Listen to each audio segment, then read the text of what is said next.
दोस्तों देखिए, हमारे सोयाबीन के खेत में नया जीवन शुरू हो गया है। 10 दिन पहले हमने सोइंग करी थी और अब देखिए छोटी छोटी पत्तियां निकल आई हैं। इस बार मैंने ये खास रिज सिस्टम बनाया है ताकि मेरी फसल बिल्कुल सेफ रहे। पूरा खेत तैयार है और ये हरियाली देखकर दिल को बहुत सुकून मिलता है। क्या आपने भी सोयाबीन लगाई है? मुझे कमेंट में बताएं और वीडियो लाइक जरूर करें। नमस्कार किसान भाइयों, अभी आपने इस खेत की एक झलक देखी। अब मैं आपको विस्तार से बताऊंगा कि इस बार मैंने सोयाबीन की बुआई मेड़ नाली विधि से क्यों की है, यह विधि कैसे तैयार की जाती है और इसके क्या क्या फ़ायदे और किन किन बातों का ध्यान रखना चाहिए। सबसे पहले मैं आपको अपना खेत दिखाता हूँ। आप देख सकते हैं कि पूरे खेत में एक जैसी मेड़ और नाली बनाई गई है। इस मेड़ पर सोयाबीन की बुआई की गई है। इस समय खेत में अंकुरण भी अच्छा दिखाई दे रहा है।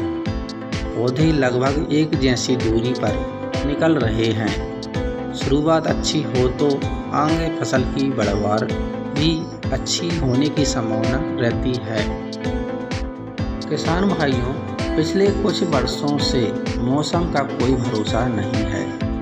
कभी बहुत ज़्यादा बारिश हो जाती है तो कभी कई दिनों तक बारिश नहीं होती। अगर लगातार बारिश हो जाए और खेत समतल हो तो पानी भर जाता है। ऐसी स्थिति में बीज सड़ सकता है, पौधे पीले पड़ सकते हैं और जड़ों को नुकसान हो सकता है। इसी कारण मैंने इस बार मेड़ नाली पद्धति अपनाई ताकि अतिरिक्त पानी आसानी से बाहर निकल जाए। आप ध्यान से देखेंगे तो पाएंगे कि पौधे ऊपर बनी मेड़ पर हैं और बीच में नाली छोड़ी गई है। जब बारिश होती है तो अतिरिक्त पानी नाली में चला जाता है।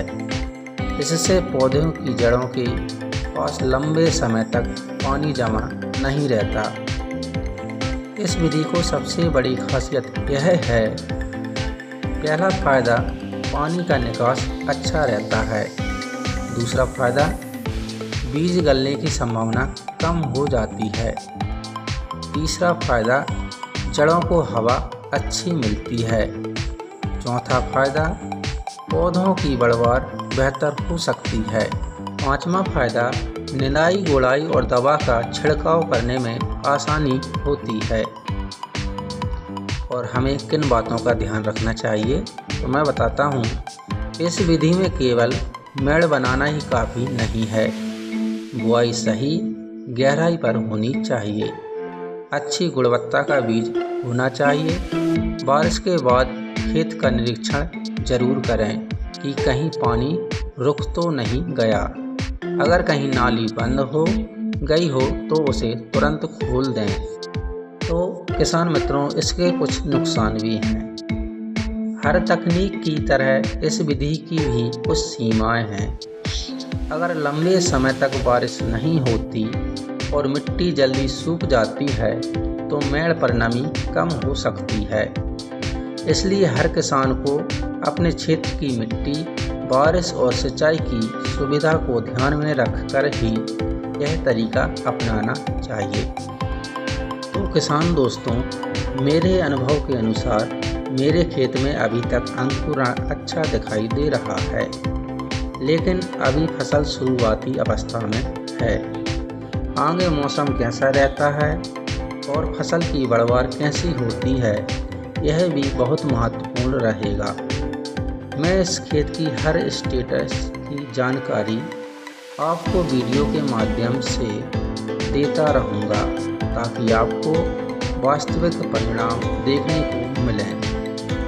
तो मित्रों, आने वाले दिनों में हम बात करेंगे पहली खाद कब दें, खरपतवार नियंत्रण कैसे करें, कीट और रोगों की पहचान, अच्छी पैदावार के लिए किन बातों का ध्यान रखें। अगर आपको यह जानकारी उपयोगी लगी हो तो वीडियो को लाइक करें, अपने किसान भाइयों के साथ शेयर करें और लक्ष्मीकांत विलेज ब्लॉग्स चैनल को सब्सक्राइब करना ना भूलें। आपका एक लाइक और शेयर दूसरे किसान भाइयों को भी काम आ सकता है। धन्यवाद।